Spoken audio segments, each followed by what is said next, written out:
To celebrate the 40th anniversary of Transformers the movie and the upcoming premiere of 40 for 40 on March 31st, we're looking back at 10 unforgettable episodes of the Mike Seibert Radio Podcast, featuring conversations specifically about why Transformers the movie is special not just to me, but why it's important to so many others as well.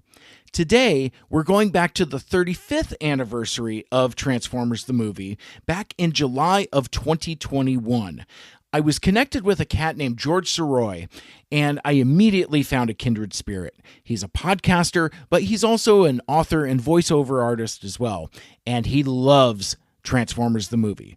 So much so that he dedicated an entire month of programming to celebrate the movie with a flood of guest interviews with everyone from musicians to voice talent to the writers of the film and more. He joins me next to talk about that epic celebration. This is The Road to 40, and you're listening to Mike Seibert Radio. Enjoy. Hey, welcome back to Mike Seibert Radio. I am your host. And by George, he's got it. We are talking with oh my gosh, George, how do you pronounce your last name again? It's Sirois. Sirois. Okay, I should have said that at the beginning. Yeah. No, I had it, and it's like I unfortunately I use too many notes, and when I don't have my notes in front of me, I forgot. So it's like I looked at your name and I looked at the spelling. I'm like, I froze. I'm like, oh shit, I'm gonna fuck this up. We gotta keep all this in, by the way. That's some really good outtakes here. Oh yeah, man. Well, because I having a uniquely spelled last name, I get really sensitive about pronunciation sometimes. So I always try to listen to somebody's show to make sure I've got it. And yeah, my plans failed me. I needed something to look at, and I just didn't have it. I failed. I have a funny moment to talk about. Actually, back in 2000, I was in Montreal for a friend's bachelor party, and I was getting myself set up over at the hotel. The guy goes in and swipes my card and everything. He hands it back to me, and the way to actually pronounce the last name is Sirois. That's the French Canadian way of saying it. So, and I'm not used to hearing that at all. I'm used to hearing Sirois. I'm Sirois. You know, I'm just just as serious. I've gotten serious quite a bit as well. So, you know, which, it drives me nuts. So the guy hands back the card, hands it right over to me, and just goes, "Is there anything else I can do for you, Mr. Sirois?" I was like, "No, that'll do it." Just with a nice big smile. I was like, "That is perfect. Thank you so much, sir."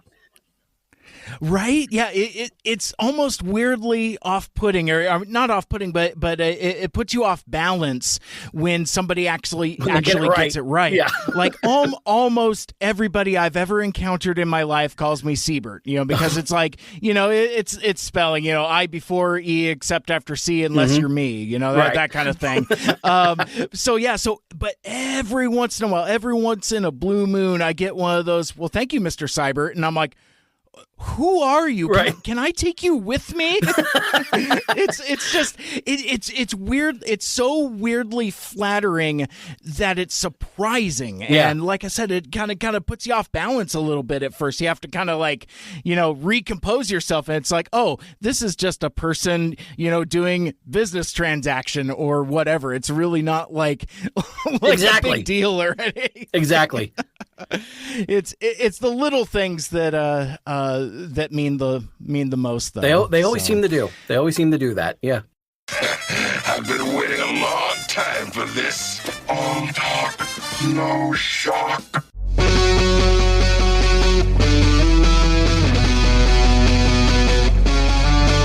And now, from the Emerald City of Seattle, it's the Mike Seibert Radio Podcast. Your home for pop culture, Transformers, independent artists, interviews, Transformers, and stuff and things. Also sometimes Transformers. And now, here he is, a part of a balanced breakfast, Mike Seibert.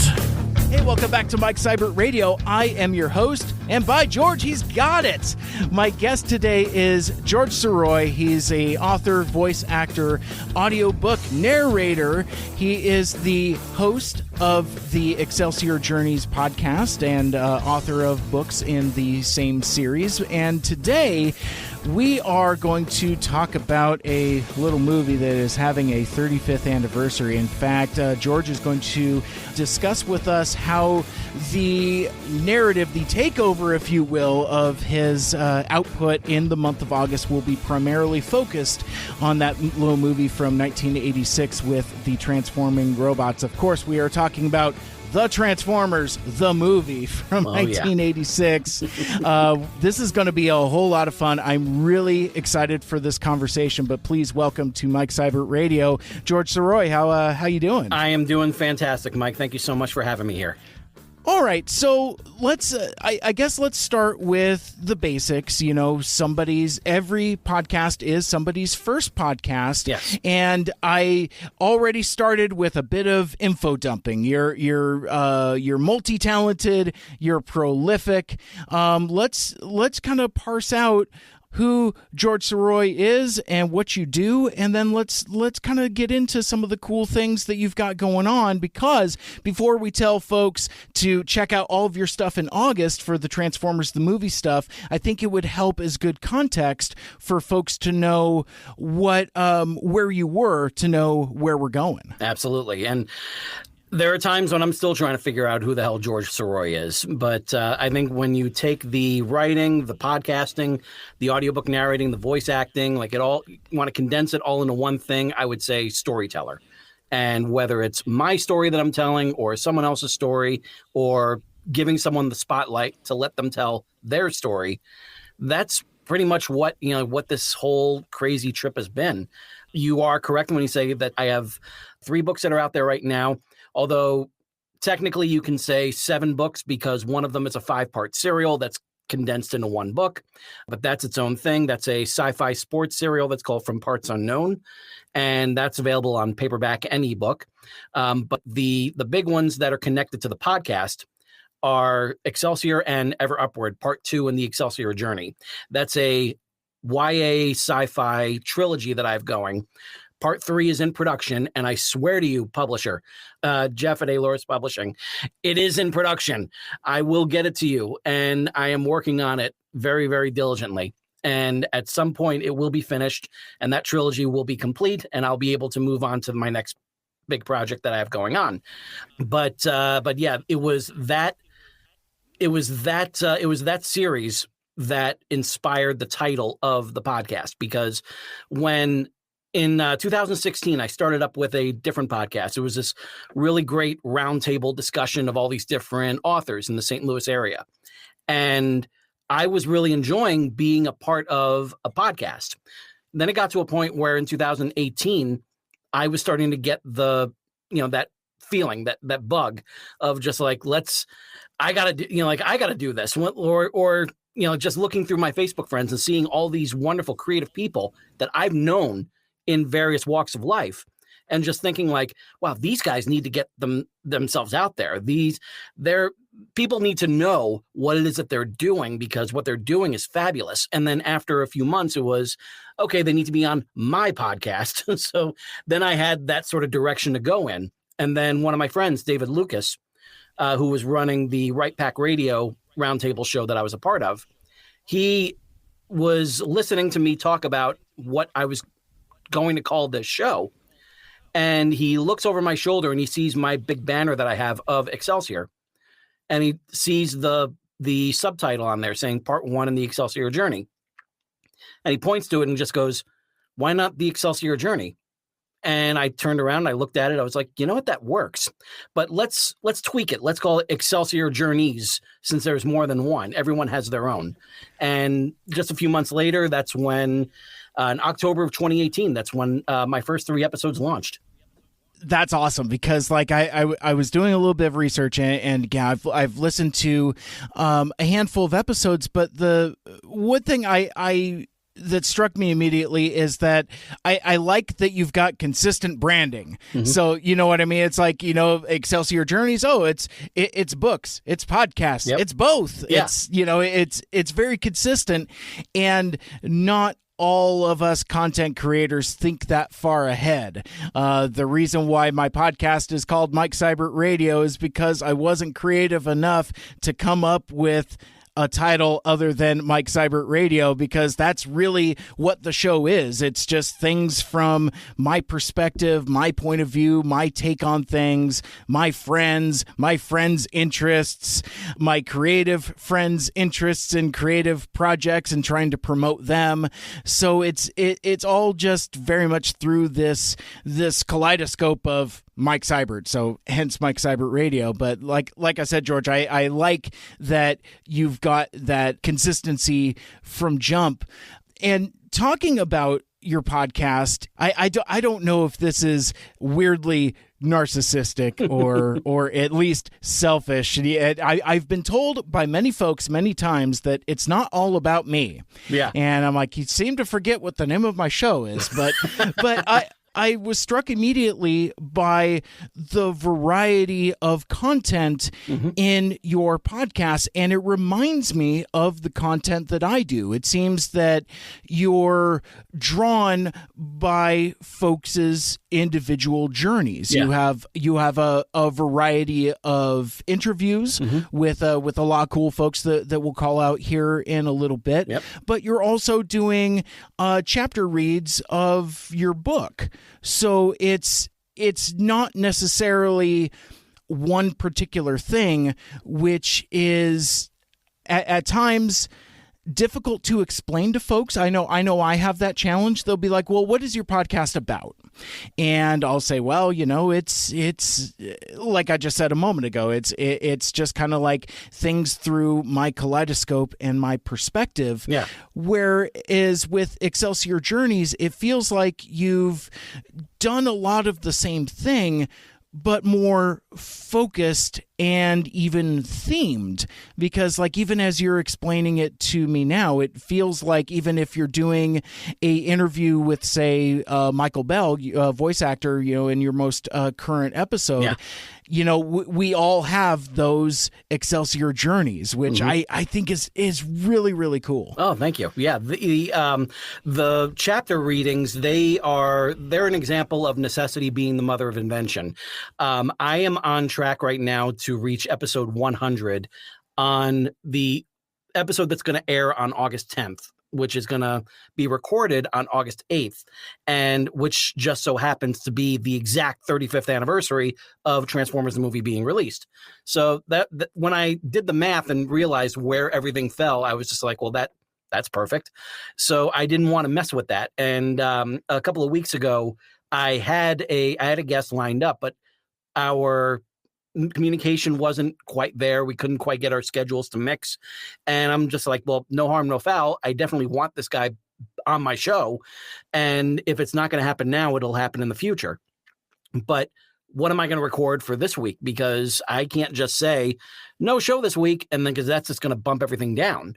So it was like, well, why don't I just put in a little bit of my Excelsior audiobook, just chapter 1. Chapter 1 is really strong. Let's go ahead and just put that out there as like a little free tidbit for everyone, because you can go ahead and get the full audiobook if you like. It's available on Amazon.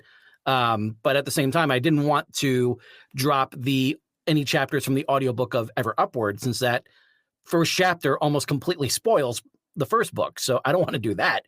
But at least I can. Right. But at least with since I also have From Parts Unknown in my arsenal, I can always go ahead and do a chapter from that as well, which is likely what I'm going to wind up doing this month, because as July is a time when everyone is just kind of scattered. So it's very difficult to really kind of get everyone together for the same weekend and do all the recording. So I think that's what's going to wind up happening is I'm going to wind up reading a chapter from that, either that or chapter 2 of Excelsior, just as another free tidbit, but that's basically where the chapter readings, come from. The the main things, the main crux of the show is putting the spotlight on people that are up and coming in their own creative field. When it comes to working with, say, like Michael Bell or some of the other names that are going to be dropped, likely during this show, they're all the people that inspired me. So hopefully like what all my previous guests that are out there that are up and coming in their field, what they're doing is inspiring others. And what I get to do with this show, because it's my show, I get to talk with all the people that inspired me. So that made me into this, crazy mix of various things that I am. And so I'm basically just telling them, you're either getting the credit or the blame. It depends on who's listening. I love that. That's fantastic. And so while we're here and we are kind of under this umbrella of going to be talking about Transformers the movie, you've recently had interviews with several folks that have been instrumental in that movie. Some of the folks I've chatted with as well. But yeah, talk about some of the folks that you've talked to, and maybe some of your experiences chatting with them, because I'm interested to compare notes to see if our experiences with Flint Dilley are similar. Well, Flint. First of all, I got to just say, Flint is magnificent. He is a prince of a human being, just for even taking the time to come on this show, come on your show, spread the word about who he is, what he's done, because too many people just don't know. Flint was one of those people that I reached out to on Facebook as on a whim, just thinking that, at least he'll know that, there's someone out there who knows who he is, who admires him and everything, and would like to connect via Facebook. And he did. And he accepted me. And for a while there, we would chat in just a little bit here and there, not too much, but just a little bit. And one time last year was when I got the 27x40 poster of Transformers the movie. And I got that from Amazon and got it framed, put it up on my wall in my office, right here at home. And I basically just kind of made that like the centerpiece of the whole room. It's what ties it all together. And I snapped a picture of it, put it online, and put out there just basically saying, thank you to all different people that decided to become Facebook friends with me, and, just kind of tag them and thank them for this. And I also put in there the 3 quotes that open up the first Excelsior book. As one is from the book of Matthew, which the last part of it saying, blessed are the meek, for they shall inherit the earth. The second is from Thomas Mallory's L'Amour to Arthur, where it talks about what is written on the stone with Excalibur. And then the third part is, one day an Autobot shall rise from our ranks and use the power of the Matrix to light our darkest hour. Optimus Prime. And so now when I put that on there, I did I posted both photos there at once, and Flint dropped a little story about that quote that I never knew about, that it was inspired by Churchill and his whole darkest hour speech. And, when you hear it, it's just like, well, of course. But, when you're growing up and everything, you just know of that quote, hearing that Flint was directly inspired by that, it was a great drop. And I was just like, I got to do this. So first of all, I asked him if I could gift him copies of both Excelsior and Ever Upward. And he said that would be great. He sent me his address. I signed 2 copies. I sent them over to him, and he got them, and he started reading them. And from what I understand, he's been enjoying them. And so fabulous. But it was right after we did that, that's when I said, by the way, I have this show. You have your book that's coming out. Can I have you come on and we can talk about the book? We can talk about your whole career. We can talk about the movie, etc. And he was all for it. And we talked for a good 2 hours. And it was one of those situations where we just could have kept on talking. But at the same time, it was just everything that he was saying was gold. And even better, I just ran the episode through Descript, and it took out all the ums and uhs, and it actually shortened it by about 20 minutes. So I am going to be, reposting that episode just as like a nice, cleaner version of it, so it's not as stuttery throughout. But I am just so absolutely proud of that. And it was during that episode that's when the idea really kind of came to me about doing a month-long celebration of the movie, and he was all for it. So I was able to basically like propose it to him right there. Why don't you come back and we can talk about just the movie, about the development of it? And he was like, yeah, let's do this. So he's set for coming on. I reached out to Ron Friedman. If our schedules can work, he's going to be coming on. I spoke to Neil Ross when he was a guest on the show. And that was a great episode too. That was over an hour and a half that we were talking. And Neil was, again, just a magnificent. It was a terrific time. He's got like a very kind of a dry delivery that works for him, but at the same time, it's just like, that, like everything he's saying, it's all very genuine. The man is very appreciative of his fan base, and we love him for it, so, and just the fact that not prompted by me. This is the big thing. I did not ask him to do this. I just happened to bring up the fact that he had one of the immortal lines in the whole movie, and he said, "Yeah, a lot of audiences really enjoyed that when the moment when I was in watching the movie and that line came out, and then he jumped into, 'I got better things to do tonight than die.'" It was just like, I got it. Yeah, it was that moment. It was like, you ever seen the movie The Paper with Michael Keaton? Yeah, okay. yeah. That moment right near the end where he's been like trying to get that quote from the cop saying they didn't do it. It was that moment where as soon as he said that, he just gives like this wonderful like sigh of relief and just like, yes, that's exactly how I felt when Neil said that line. So it was awesome. It was so cool. And I was thrilled by it. And he had so many great stories too, because it's not just about Transformers, but he's the voice of Shipwreck from G.I. Joe. So of course, I'm going to bring up There's No Place Like Springfield, and which is still, you can put that in a time capsule. That is one of the finest episodes you've ever written, that's ever been written for an animated show. Just absolutely. It is a fabulous episode, and it's something that I would definitely love to just kind of, revisit. I have the DVDs. Why not? Right. But yeah, it was fabulous. My only regret is that I blanked on Steve Gerber's name when we were talking about who wrote it. So sure. That was my one regret. I was just like, and then when I look back and I saw that Steve wrote it, I was like, well, of course Steve wrote it. So it has that sardonic wit from Steve Gerber for sure. Yeah. And not a lot of folks know that Steve Gerber actually wrote a lot of animation. Yeah. It's very interesting. It's like, wait a sec, the guy that created Howard the Duck did a lot of cartoons, and one of them just happened to feature a kid holding a bazooka.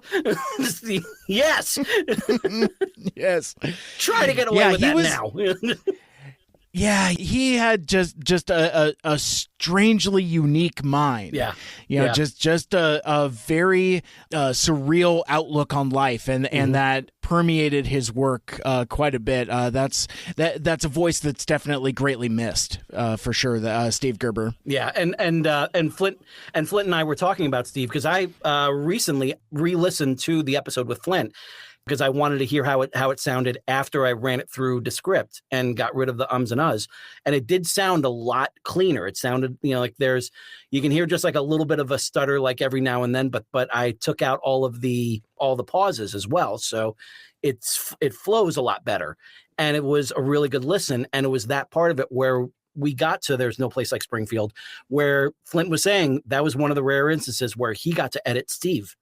And so he was also a part of one of the greatest episodes ever made of animated television. So just the fact that, I could go on for several shows just about that episode. That's how good it is. That's how good that was. So, but yeah. And then it was not too long after that. That's when I reached out to Vince DiCola's manager, and we were able to set up.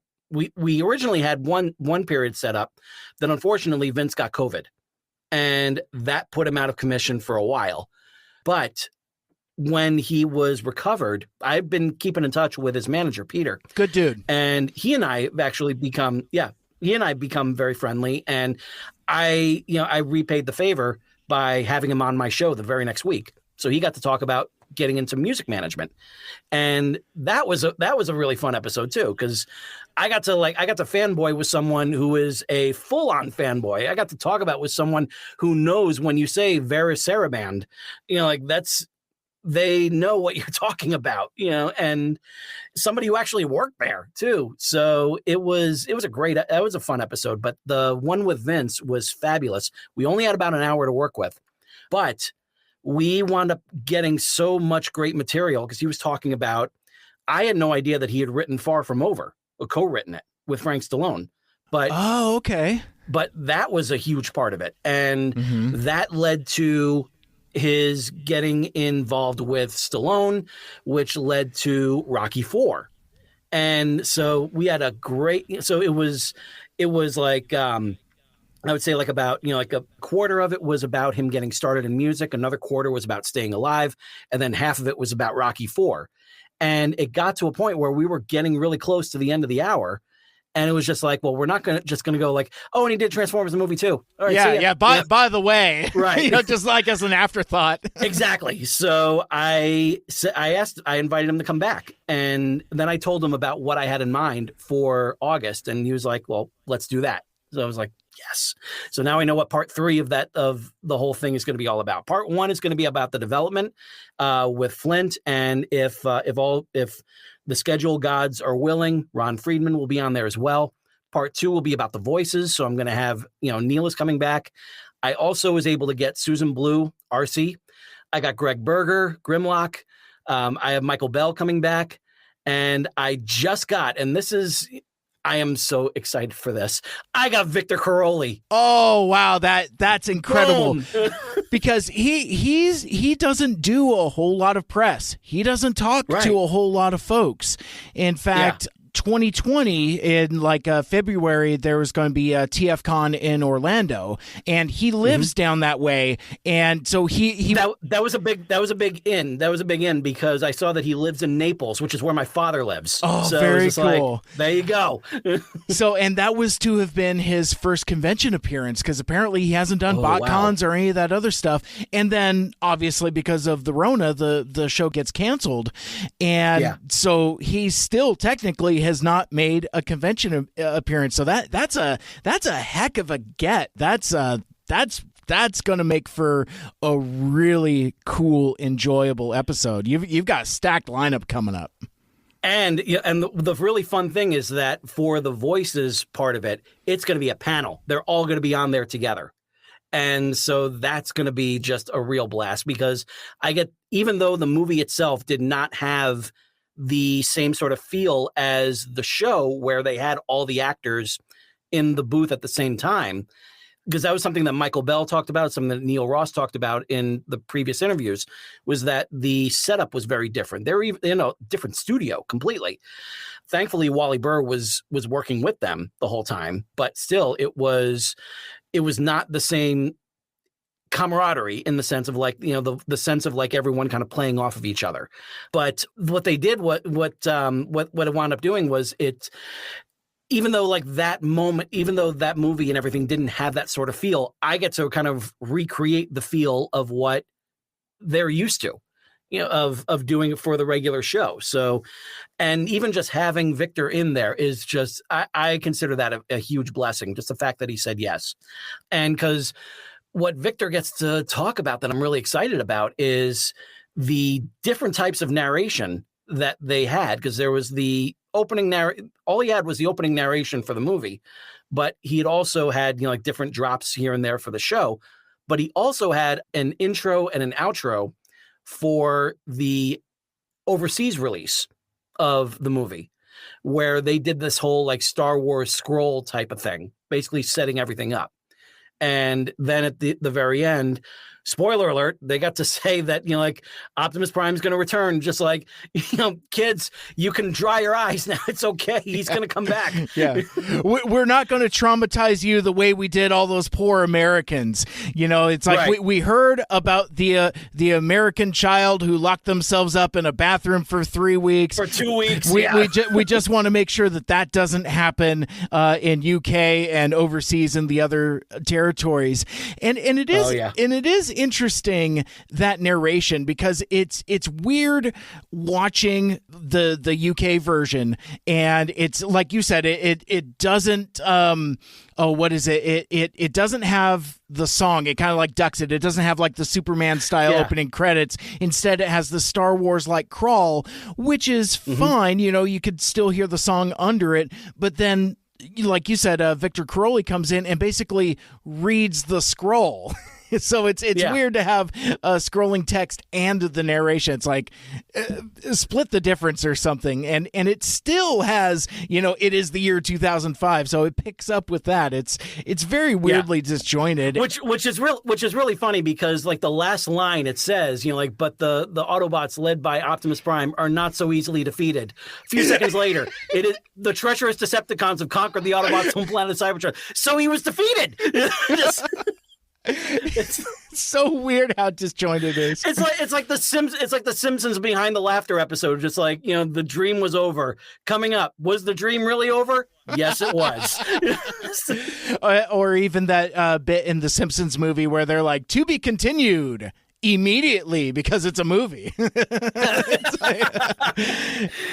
or even better, the and not even to harp on Victor or anything. Like, the man had a job to do. The man did it, with splendor, and I am so looking forward to talking to him about this as well. But I'm really curious to get his reaction from when he read the text. But is this really the end of Optimus Prime? Find out in tomorrow's exciting adventure, The Return of Optimus Prime. It's like,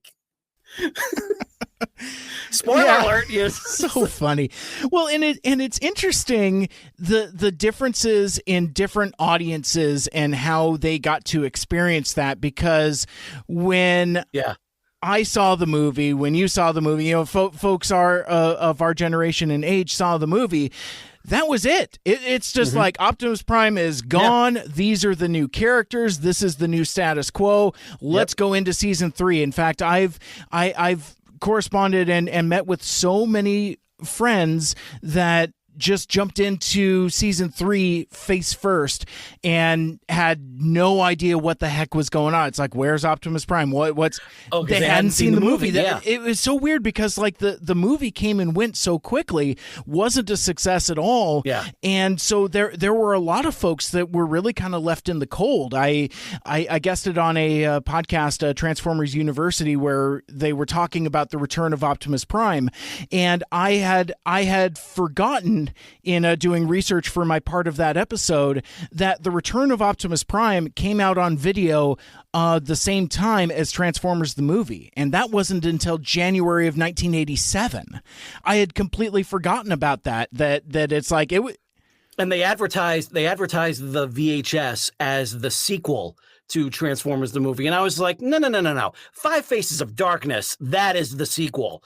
That's you guys gotta go back a little bit. You guys really got to see what was happening while you were away, because quite a bit happened.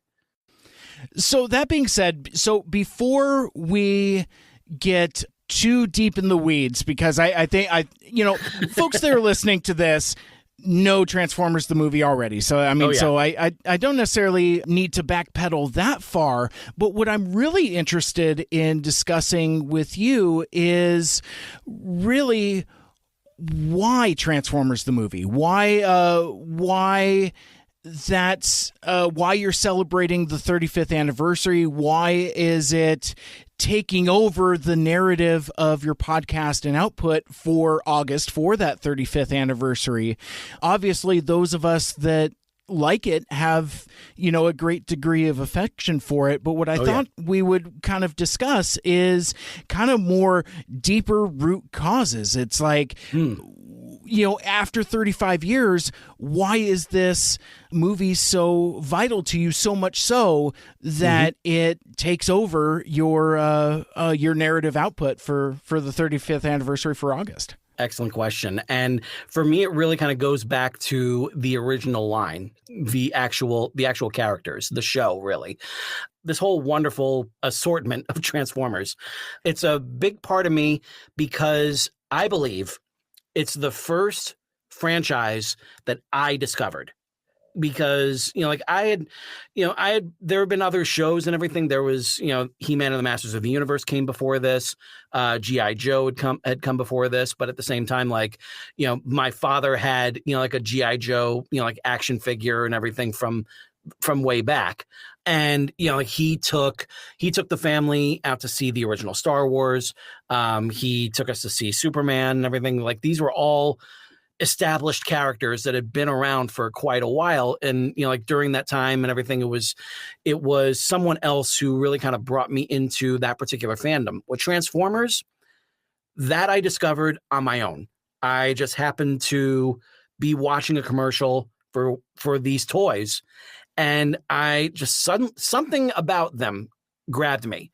And it was just like, I need to pay attention to this. And then the 3-part miniseries, More Than Meets the Eye, came out. And then the comic book started. And I was just like, there's something going on here. And so the first issue that I remember the first issue that I got of Transformers was issue number 5, which has the best cover art in the whole Marvel run. And if you don't know it, it's the one with Shockwave standing by a wall and where it says the Transformers, and he writes, are all dead. I mean, come on, it's issue number 5. That's the first one past the 4-issue limited series. And that's how you start. This is something special.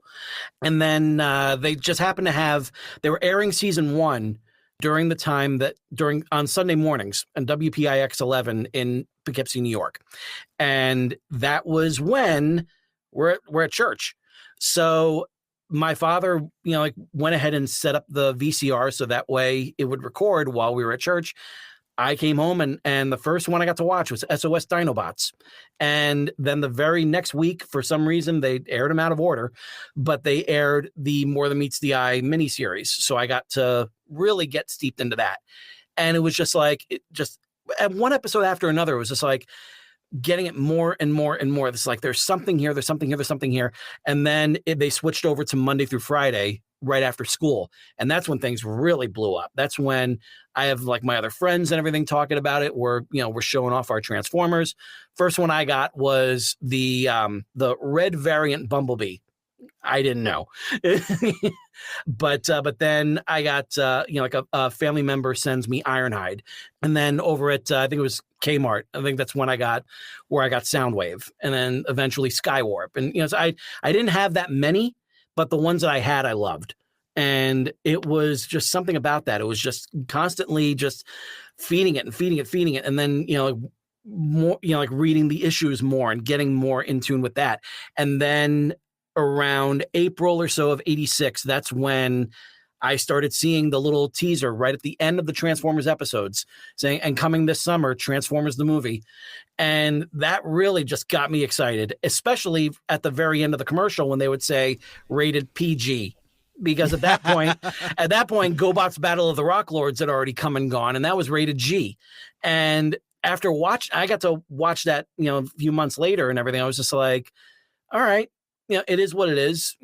There are no stakes at all, but but at the same time, they're saying the final battle between Optimus Prime and Megatron, and another narrator that comes in to saying does Prime die? I was like, okay, I guess he's gonna die.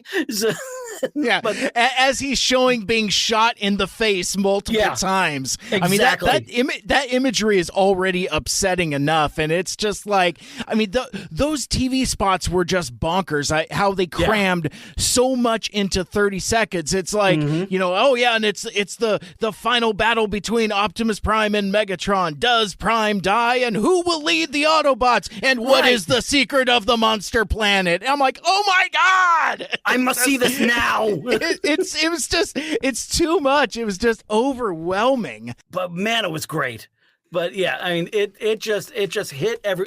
I was telling my father about this recently because like he was basically just asking the same thing. It was like, he was asking me about like what it was like about all of this that really got me interested. And as I'm talking to him about it, I was just like, I've never really spoken to him in this perspective before. I didn't tell him about how it started with toys because of the Diaclone and Microchange lines over in Japan. Like I didn't talk to him, like with able to regurgitate all that info from the toys that made us, but it was just great. It was fun, getting to kind of fill him in about that. And also just kind of reminding him that on the day that it came out, my uncle called up my father and he said, whatever you do, don't take George to go see Transformers the movie. I'm going to take him to it. And I didn't know that, like until I got home and I asked him, like, can we go see it? And then he said like, well, I just got this call from Uncle Bob, like he wants to take you to go see it. And I was like, all right. And just kind of like, it was August. I didn't have to worry about spoilers from students or anything like that. It was just like, I'll just stay in my little bubble until we go see it. And then it turns out like a couple weeks later, we were talking a little bit about it and I was talking to my aunt at the time and, saying how the different movies that I'd seen so far at that at that time, because I mean summer of '86 it was huge, and it was just like one thing on top of the other. No wonder Transformers the movie didn't last in theaters. It never got a chance. Like it was just swallowed up by so much that was going out there. Between like Top Gun and Aliens and Karate Kid Part 2, The Fly, and like everything. Yeah, it was. Yeah, and that was a time when like movies stayed in theaters for 12 to 14 weeks. Mm-hmm. It's just crazy. You just don't see that now. Yeah. So, and then I was saying how like, but the one I'm really looking forward to seeing is Transformers the movie. And my uncle just comes over and he's just like, you ready to go? He's like, we're going now? It's like, yeah. It's like, all right, let's do this. So we're in the car, we're driving over to the theater, which is not far away. And he's asking me, it's just like, so fill me in on this. What's what's the whole thing all about? And I lay out the whole thing. I'm shocked that I didn't go into the Victor Crowley voice and just just didn't say like many millions of years ago on the planet Cybertron, life existed, but not life as we know it today. I just broke it down to him, like really succinctly, and I'm really glad I did because they really kind of drop you right into the middle of it all, don't they? Yeah. Well, and you have the time jump too, and it's just like it's just you're really thrown in the deep end right away. Yeah, and like it was everything about that movie from start to finish was just ballsy. Like that. It's every single thing that they would do, they would not try today. They just wouldn't. They would not, kill off beloved characters and keep them dead. There's so much that they would not do. There was a lot of violence that's in this. And from what I heard, like there were some parents that were getting really upset and taking their kids out from the attack on the shuttle at the very beginning. I mean, granted, Prowl's death, my God, just like still even now, I mean, just grisly and gruesome. And I would imagine that, had the same parents that had taken their kids to go see the Rock Lords the year before, that it's like, what is this? This ain't GoBots. We're leaving. We're leaving. Yeah. It would have been, and it's. Yeah, there's a lot of carnage, and I mean, and characters that we have known for years dying off screen, just like RC pulling Windcharger's dead corpse, like out of the line of fire, and then there's Wheeljack's body right next to it. I mean, like, just go on and on about. There's so much that they did with this that they just would not do now. They would look at Transformers the movie as what not to do, but at the same time, every single thing that they did is a reason why that movie endures today. Exactly, and that's what I was going to say, and that's the way I talk about it with folks that ask me those same questions. It's like, why are you so hung up on this movie? Why do you like this movie so much? What is it that keeps you buying home video versions of it that you already have over a half? Yeah. I have more copies of Transformers the movie than I have Star Wars. Yeah. And I can believe it. Yep. George Lucas and 20th Century Fox put out a lot of copies of Star Wars, and I have almost They sure did. And that was before he was tinkering with them too. Exactly. And I think I still have more copies of Transformers the movie than I do those. Yep. And that's what it is. It's the longevity of it. It's the audacity, the sheer audacity of the project that gives it that longevity. I was just recently on a podcast with some friends talking about Big Trouble in Little China, and that was also a box office failure. It was a huge bomb in '86. Yeah, precisely. And it was because it was too far ahead of its time. Current audiences didn't know what to do with it. And I think that's the same thing that happened with Transformers the movie, is that it was so dark, it was so violent, it was so transgressive, and oftentimes incredibly weird. And there's all these bizarre tonal shifts, and the art style and the music and all of it makes it so far ahead of its time. But it's one of those things where we look back on it now and we can talk about it and invest hours upon hours of podcasts and video podcasts and conversations about it, because there's so much depth to it. And honestly, you don't see anything else from that era, or at least like as a singular piece of media, to get that much reverence and attention. Like, I mean, I don't even know if a high definition transfer of G.I. Joe the movie exists. I know it's on Blu-ray, but I think it's a scan from a DVD or something like that. I think you're right. Yeah. And so it just doesn't get that same level of appreciation. I mean, to say nothing about other animated fare of the time, like the My Little Pony movie or the Care Bears movies, Rainbow Bright. And I think a lot of that was directly affected by the failure of Transformers the movie. You know, there was going to be a Gem movie, and that was torpedoed. That got shelved. And that got shelved. And then obviously G.I. Joe the movie was massively reworked. It's still a bizarre bit of kismet that G.I. Joe the movie was actually supposed to come out first, but they ran into production delays, and they're like, oh, well, you know what, let's just put this Transformer out first and see how it does. Well, then they saw how it did, and suddenly Duke slipped into a coma, followed by... I was telling Michael Bell about that too. Like, it was just like my 11-year-old mind. As soon as I hear like Scarlett say, you know, like he's gone into a coma, I was like, again?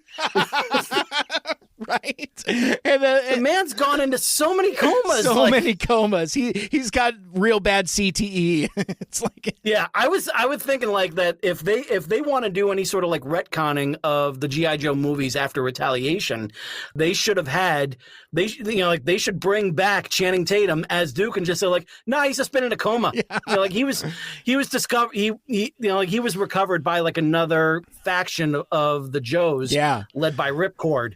You know, there you go. So that way Marlon Wayans can come into it and get him on, you know, like get him on there and get him out. So there was always that option, you know, just wanted to throw that out there. Absolutely. To Hasbro Studios and everything. And just like, you know what, you don't have to start from ground zero or anything with this. You can always just kind of like pick back up and read it. Because, I mean, Retaliation itself, just to go off on a slight tangent, you know, that was definitely, it was not a direct sequel to The Rise of Cobra, but it was enough of one, you know, like there's definitely like the whole thing with the president, the whole thing with Cobra Commander and Destro, you know, like, you know, being behind bars and everything, you know, there was so much that went into that. But at the same time, there was so much that was reinvented that I was really taken. I had a blast with Retaliation. I know with a lot of Joe fans, I'm kind of in the minority of that, but I had so much fun with Retaliation. I felt that captured almost everything that I remembered growing up and loving with G.I. Joe. Yeah, I thought that they threaded the needle as best as they could. I don't dislike that movie, and I remember having fun with it in the theater, and I remember thinking where it's like they're trying to cross the streams between Sunbow and Marvel as best as they can. Yeah. You know, I mean, you've got a heavy lean on the ninja stuff, but you've also got the tactical military action, and yeah, again, I think they did the best they could with what they had. So since we're in a Joe tangent, let me get your hot take on this Snake Eyes stuff. How are you feeling about that going into it? I need to take a look at the trailer. Actually, I have not seen the trailer yet. I am okay. I'm interested in knowing who is behind the scenes for it. I feel like that's a big factor. I'm fine with the fact that, you know, like that they want to go in that direction with an origin story and focus on someone who doesn't talk. I think that's a really interesting risk. Like I said, I haven't seen any trailers or anything. I know that a lot of the hardcore fans are really turned off by the fact that he's not blonde hair, you know, like a blonde-haired American. And I get it. I definitely get it, you know, but at the same time, it's just like, you know, from what I remember, the flashbacks that they showed in Rise of Cobra, I don't think that kid had blonde hair. Right. So I think that's what they're going through. That's what they're going by. And if they were able to get that through, then I think they were just like, all right, let's just focus on that part of it. Because I think they feel like when it comes to like Snake Eyes and Storm Shadow, that's the part that both movies really got right. Especially with Retaliation, I thought that was they were fabulous together. Absolutely. So I'm looking forward to seeing what they do with it. It's one of those things where just like I hope you guys know what you're doing. I just hope you know what you're doing. I hope this is fun. I hope it works. I want it to work. Yeah. I want, you know, like I am a fan of these properties. I want them to work. You know, like I can look at, you know, just getting back to Transformers. I saw the last night. It did not work, you know, and I just remember like just wanting to like that one, and it just wouldn't let me. Yeah, and because it was just coming up with like, I was excited at the end of Age of Extinction. I really enjoyed that one. I feel like if you take away, you take away the whole Chicago escape sequence, and you take the whole lift things up and put them down part in Hong Kong, and you have like a much tighter movie than what's out there right now. And I think it would have satisfied like all quadrants. So it got me really excited right at the very end, and knowing where it was, you know, feeling like, okay, we're going to go in a really cool direction here. No, we're going to go over to King Arthur. Why? Yeah. Yeah.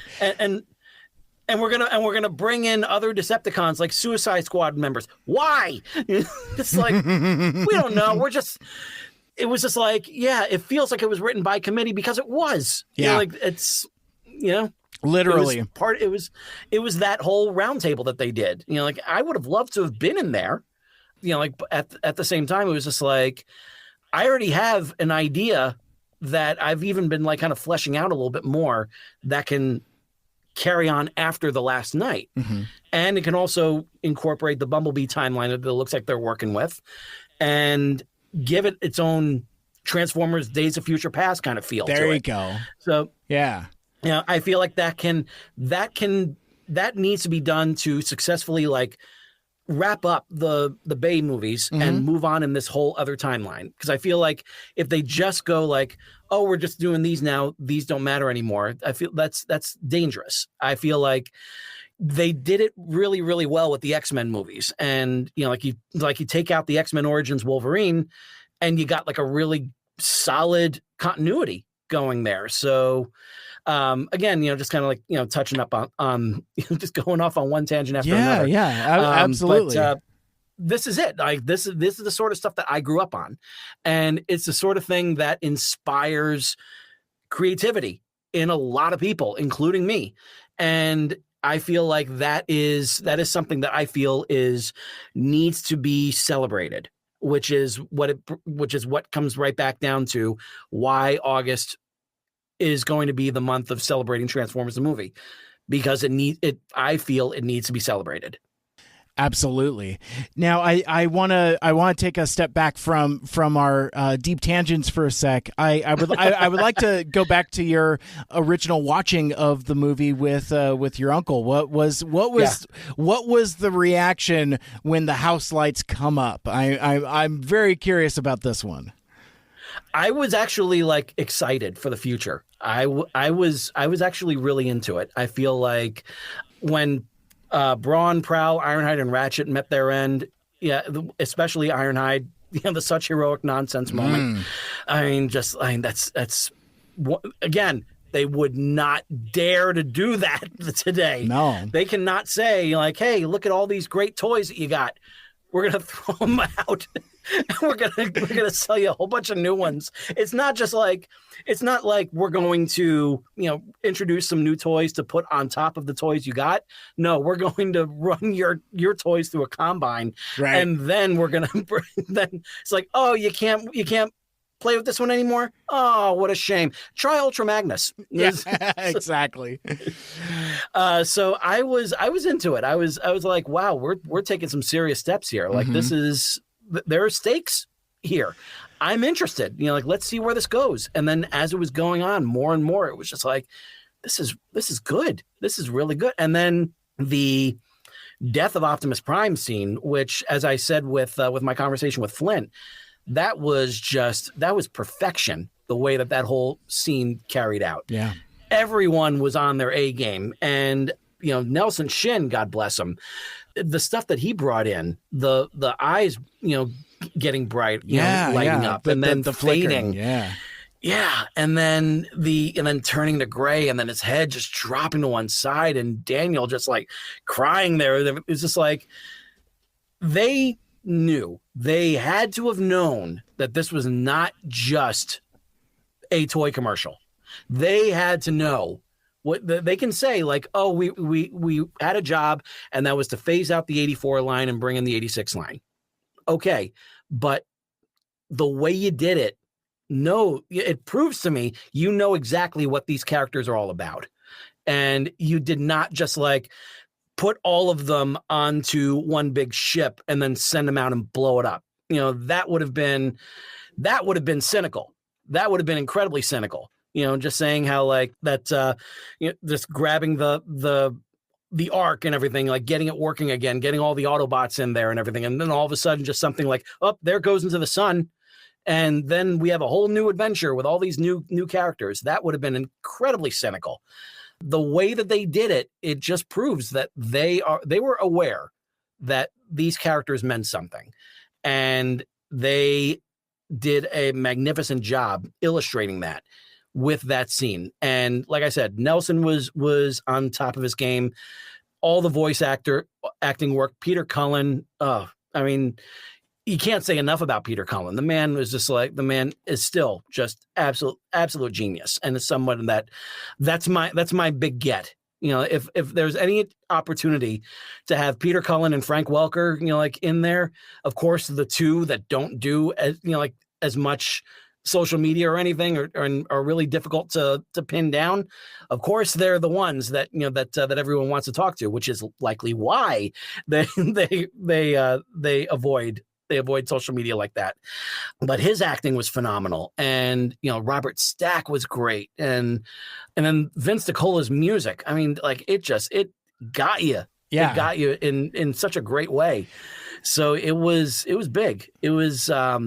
That whole sequence was just fabulous. I just remember really being taken by that. Mm-hmm. Got choked up a little bit, just because like Optimus Prime is always someone that I hold it in high regards and always will.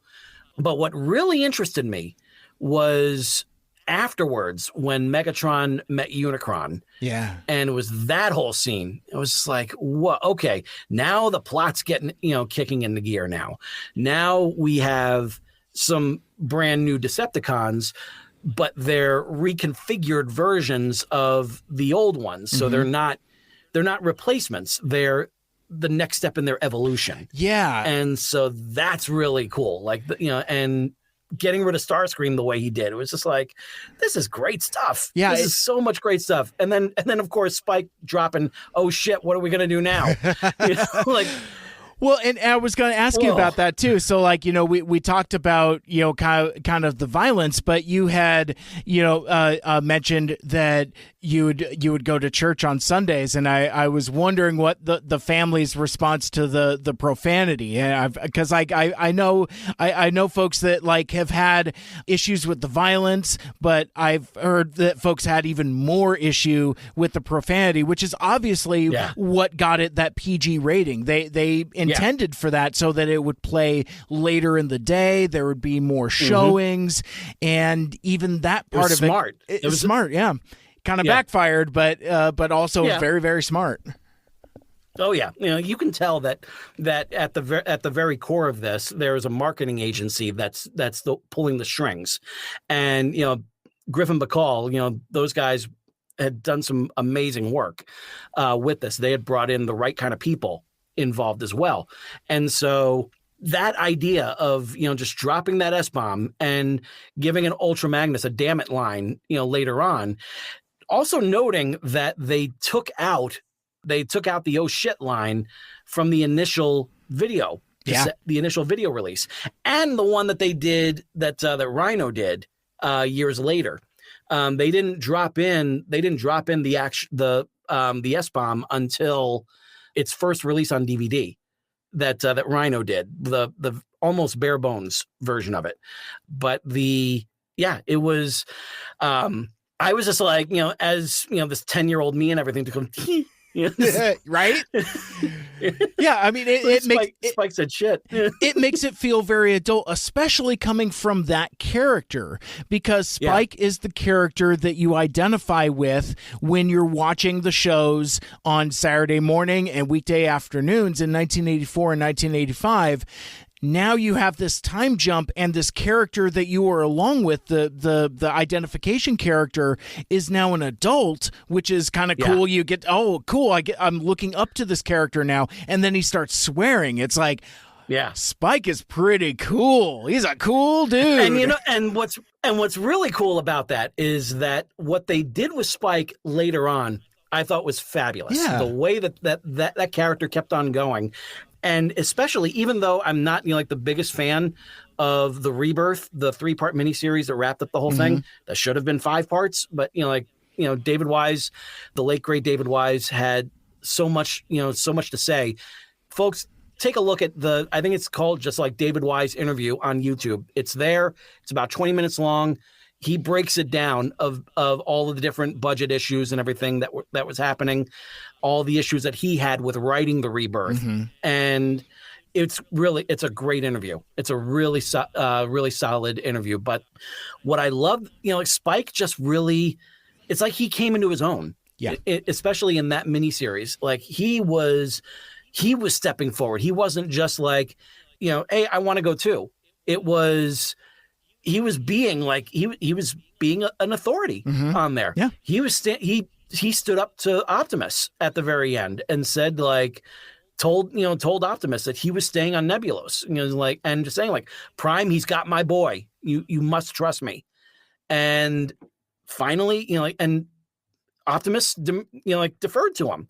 So he really was like a hell of a character, and somebody that I hope we'll have someone like that in future Transformers movies.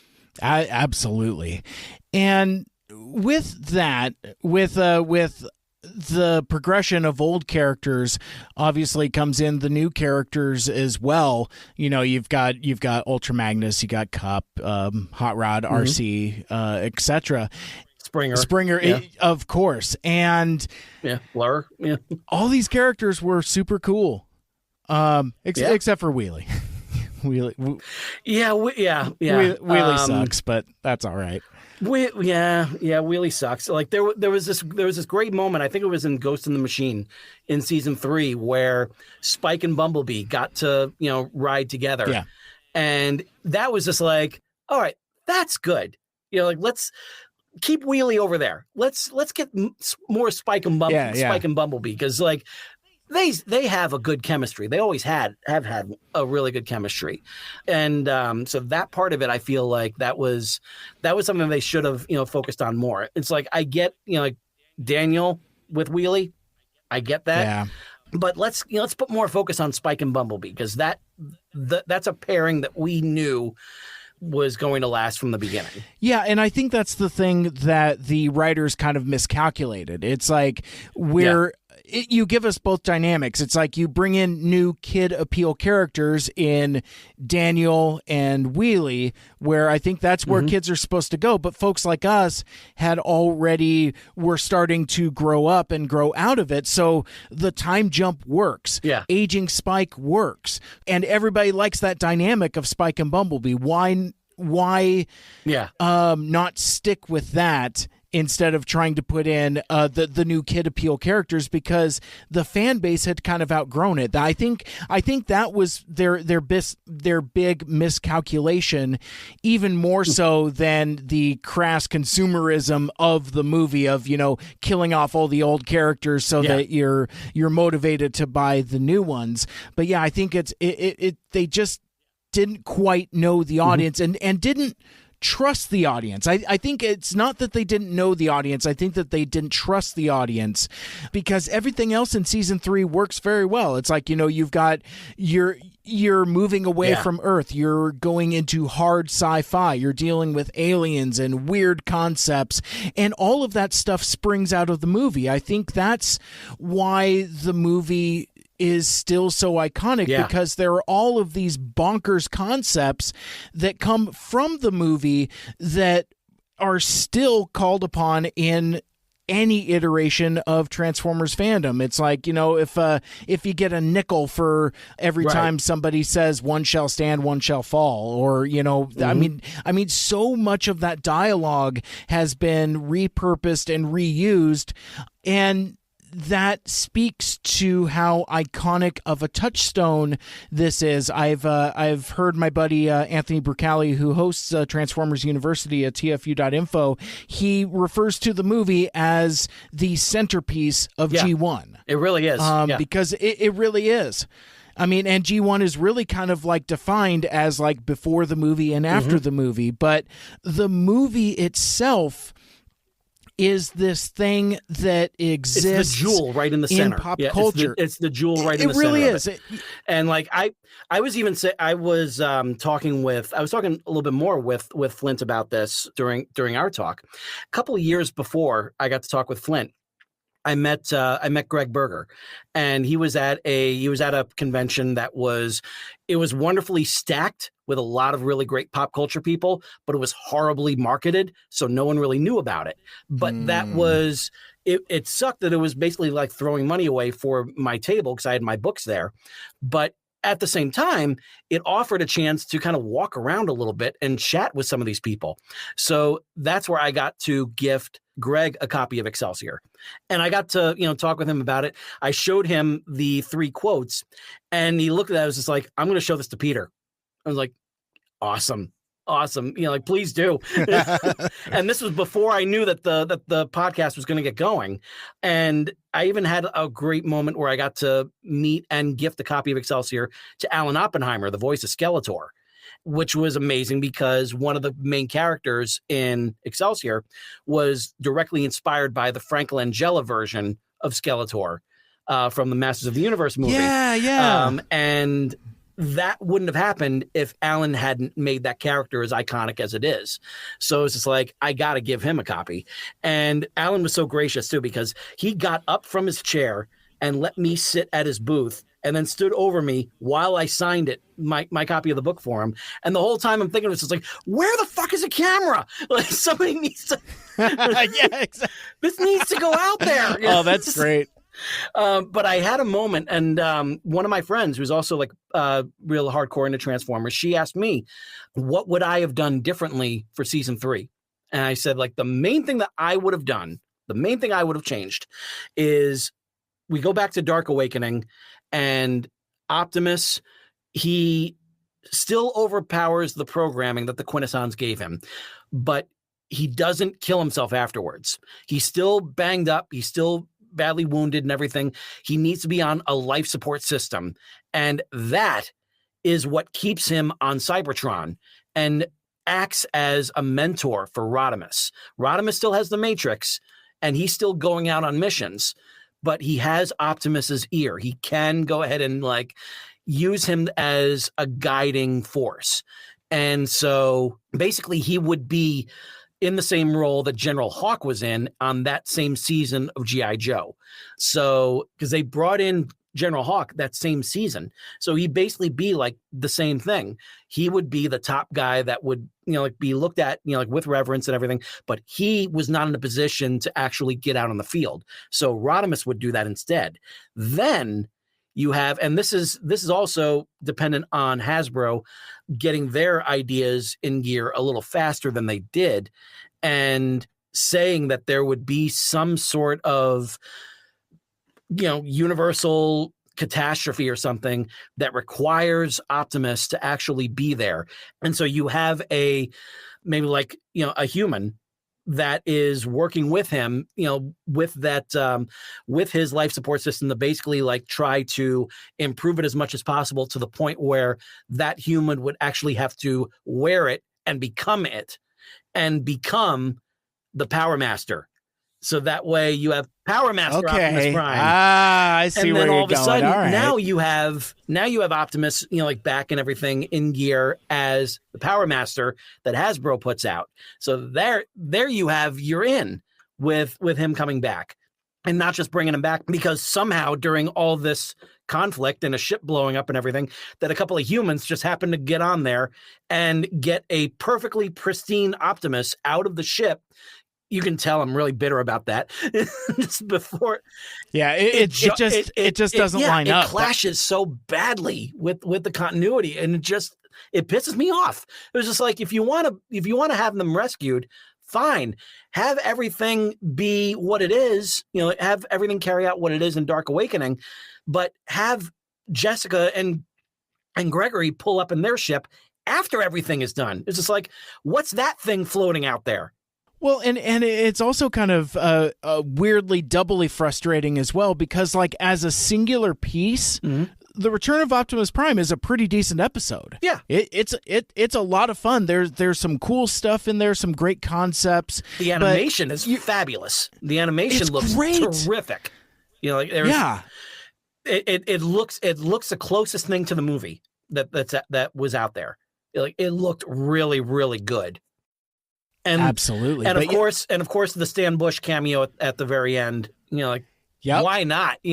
That's the time when you bring out the touch. That's which again, kind of putting some mild profanity into it. It has the line "when all hell is breaking loose." I mean, that is in a weekday afternoon cartoon there, and that's like, all right, I like it. Yeah. And again, it's just touchstones like that. It's like, look at how ubiquitous Stan Bush's music has become because of the movie. Yeah. And we were talking about this earlier when we were talking about Vince DiCola and his relationship with Stallone. Mm-hmm. It's interesting, the weird connections with Stallone and Transformers, because obviously The Touch was originally written to be Cobra. In Cobra, that Stallone movie. So it's just so weird, these weird alternate parallels where everything eventually, it's almost 6 degrees of Kevin Bacon. It's like 6 degrees of Transformers the movie. Yeah. Because between that's how Robert Stack gets Unsolved Mysteries, kind of based upon the strength of that voice work. Mm-hmm. And it's interesting. And like I said, I mean, for me, what makes Transformers the movie a topic that I still enjoy talking so much about is that it's iconic in a way that's separate from the rest of the franchise. Obviously, Transformers as a concept, as an IP, is part of the pop culture. But the Transformers the movie also has a separate and almost unique place. Yeah. In that, like, you know, you've got the Marky Mark connection, the Boogie Nights stuff, and who ends up being in the live action movies. Again, all these weird 6 Degrees things, but like, you know, you've got episodes of the Goldbergs, you know, using that, and you've got Dare being used in Netflix's Glow. You know, it's just like all of these reverberations that come out. And I think they used the touch on Chuck as well. Yes. Yeah. You know, that's great stuff. It's great stuff. And like the way you said that really is something, because the general public knows about Transformers. The fans know about Transformers the movie, and they know the effect that it had on them. And if heaven allows, like, you're able to see that in the theaters more than once before it leaves, like, it really was like just something really special. You can't really pin down, but it's something that, it really is. It's beyond good. It's beyond evil, beyond our wildest imagination. Like, that's what they said, and that's what's there. Absolutely. And I've told this story in a number of other places as well. I had the opportunity to see it twice in the theaters. Oh, nice. And it was on the strength of that commercial. We were talking about the commercials earlier, and one of them was like, it's so big, it's so exciting, you've got to see it twice to take it all in. And I remember talking to my mom, almost quoting that verbatim, and she's like, we'll see. And, like within like the next weekend or something like that, grabbed a couple friends and she took us to go see it, nice. Which was the second time for me. And it was, so I always remember that very fondly. And that's almost like one of my weird childhood flexes. I'm like, yeah, but I saw it twice. Yeah. And they're like, lucky. It's like, oh, little rich kid over here. And I'm like, I went to go see a movie twice. Okay. But you remember those bits of, I guess, predating viral marketing, but it's just like, like you said, the tagline, or like we were talking about the commercials. I mean, there's just so many ubiquitous things that are so unique to this movie that I just, I think the only other date that's more cemented in my mind for when a movie came out was June 23rd. When Batman '89 came out. Yep. But outside of that, it's which has the greatest teaser poster of all time. That's absolutely. Yeah, I'm proud to say that I got that hanging up in my office at work. And nice. Yeah, that was a big get. Getting that one. I always wanted to have that poster, and I always wanted to have it framed, and I got them both. So, yeah. That's so cool. I love the photos that you've shared of your space there, and just, I mean, let's okay, as we close out, let's talk about the poster too, because like the poster is really in itself a bizarre piece of art. Yeah. In that, like, it has, first, the style is kind of weird. Like I'm sure having the poster in the size that you've got it, I'm sure you've stood and looked close to it. Like the expressions on the characters' faces are kind of goofy. It's just a very weird interpretation, but it's also a very striking and iconic image that's been obviously homaged a number of times, like in comic books and things like that. But it is, it's like we should have known what we were in for, because none of the old characters are on the poster. It's Ultra Magnus. It's it's Springer. It's Cup. It's RC. You don't even have Hot Rod. Yeah, all you have is, spoiler alert, you have Rodimus Prime way off to the side, who is actually smaller in perspective than Wheelie. It's like, what? It's just very bizarre. But yet that is an iconic image that's burned into my memory as iconic as that teaser Batman poster, as much as like any number of Star Wars images or Raiders of the Lost Ark, or just the all-time classics. I always think of that movie, the poster for Transformers the movie. Yeah, there's something about that one. I think the thing that grabs me more than anything is the way that the logo looks. I think like there's some, it's, you know, it's given that extra like 3D edge to it. And it pops so much more. It was just like, this is not going to be just a, you know, like an episode, an extended episode. This is going to be something different. This is going to be a game changer. And then you look down on the bottom there, PG, like, all right, there's something going on here.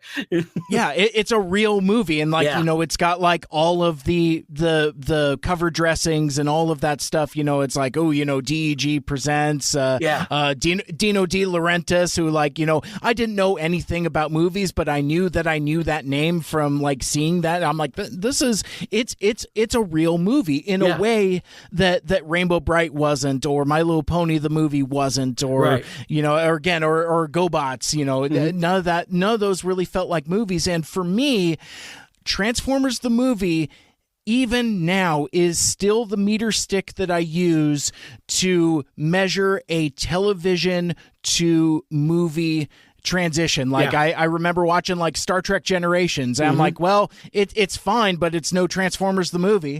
You know, it's like, and it's just that confluence of like the time jump, all of the ambitious choices with regards to the characters.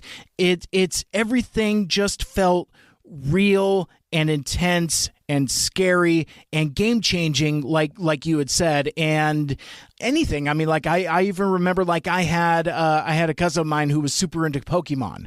And like I remember that I took him to go see that first Pokemon movie, and I asked him, because I didn't know anything about it. I was like, so is this any different than the show? He's like, no, it's just like the show. And I'm like, when you get a little older, I'm going to show you this little movie called The Transformers the Movie, where like that's how you do a big screen adaptation. And it doesn't even matter that it's like a Saturday morning cartoon. It's like any kind of, I guess the word I'm looking for is escalation. You know, where it takes the thing that you loved about the show and really makes it big for the big screen. That's I mean, I like Star Trek Generations fine, but it's not that. It's not big in the way that Transformers the movie is. I'll tell you something. This is something that's really kind of, you know, odd that actually like that causes a little bit of an emotional feeling for me. But at the end credits, the one thing, you know, like I always make sure to you know, watch the end credits all the way through whenever I watch it. And the main reason why is because I always get like this weird like smile, like this weird like kind of, and with a little bit of a chill when it's coming to like the very end of the end credits, and there's the Motion Picture Association of America seal on there. I was like, and right below that it says the Transformers is a registered trademark of Hasbro Incorporated. I was like, you've come a long way. You've come a long way in such a short time, and I am so proud to be a part of this fan base. Absolutely. So cool. Well, we could talk for a very long time, and I'm sure we will have to at another time, but I think our time comes to our end. I don't know what I'm doing there. I apparently forgot how to speak. George Sirois, author, voice actor, audiobook narrator. The podcast is Excelsior Journeys, and thank you so much for taking the time. This was an absolute blast. Oh, absolutely. I had so much fun doing this. Thank you for having me here. You're welcome. And before we part ways for now, could you let folks know where we can find you on the internet, how we can connect with you on the social medias, and anything else that you want to plug while we're here? Absolutely. You can find me on, at my home base is at he'sgotit.com, as in by George He's Got It. That you can get the samples of, you know, like some of the books that I've narrated. You can find out about how you can purchase the books directly from me, get some signed copies sent over to you. You can also access the podcasts. And I say podcasts plural, because there's Excelsior Journeys, and then there's a limited series that I did, which focuses on all the Marvel movies that are outside the Marvel studio of the MCU. So it's called From Dusk Till Dark, Outside the Marvel Studios. And that was a fun show to do. It was part of the National Podcast Post-Month Challenge. So where you're basically cool. like recording, like a 10-minute episode every day for 30 days in November. So I did that in 2019, had a lot of fun doing it. I sense a future for that show in, very soon. I just got to figure out how I'm going to spin it and see what I can do with it. The quality, kind of ebbs and flows because I was recording it through my, on my phone. That part of it is what it is, but it was just like each episode is my thoughts on that particular Marvel movie that's outside of the MCU. You can find me on Instagram and Twitter under the same name at George Sirois, and it's spelled Sirois. And you can also find me on Facebook. You can find the Excelsior Journeys podcast, and you can find my author page both on Facebook. Very cool. Well, again, George, thank you so much. Thank you. Thank you for having me here. All right, and that will wrap things up for this episode. Thank you so much for listening, and if you want to listen to all of my past shows, subscribe on Apple Podcasts, Stitcher, Google Podcasts, Spotify, TuneIn, or wherever the heck else you listen to your podcasts, and check out the full show archive out on SoundCloud. 5 years and over 300 episodes worth of shows there, and join us again for the Mike Seibert Radio Podcast live stream that is streaming on Twitter, YouTube, Twitch, and Facebook Live. Like, share, rate, and review the show. Let us know what you'd like and what you'd like to hear more of in the future. For my guest, George Sirois, my name is Mike. This has been Mike Seibert Radio, and until next time, tell all our one, make good choices.